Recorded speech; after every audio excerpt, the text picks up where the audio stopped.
புவிப்பரப்பானது பெரும் பகுதி நீராலானது. ஏனைய நிலப்பகுதி 7 கண்டங்களாக பிரிக்கப்பட்டுள்ளது. இந்த 7 கண்டங்களில் அரசியல் பிரிவுகளாக சுமார் 270 நாடுகள் அமைந்துள்ளது. இதில் 195 நாடுகள் தனித்த ஏகாதிபத்திய நாடுகளாகவும் மற்றும் 70 நாடுகள் பிற நாடுகளை சார்ந்த பகுதிகளாகவும் 5 நாடுகள் சர்ச்சைக்குரிய பகுதிகளாகவும் உள்ளன. அவற்றின் விவரங்கள் கண்டங்கள் வாரியாக கீழே கொடுக்கப்பட்டுள்ளது. ஆசியா, ஆப்பிரிக்கா, வட அமெரிக்கா, தென் அமெரிக்கா, அண்டார்டிகா, ஐரோப்பா மற்றும் ஆஸ்திரேலியா. ஆசியா மிகப்பெரிய கண்டமாகும். ஆஸ்திரேலியா மிகச்சிறிய கண்டமாகும்.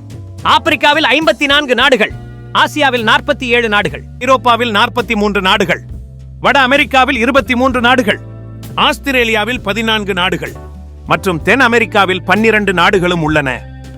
அண்டார்டிகா நிரந்தர மக்கள் வசிப்பிடம் இல்லாத பனியால் சூழப்பட்ட கண்டம்.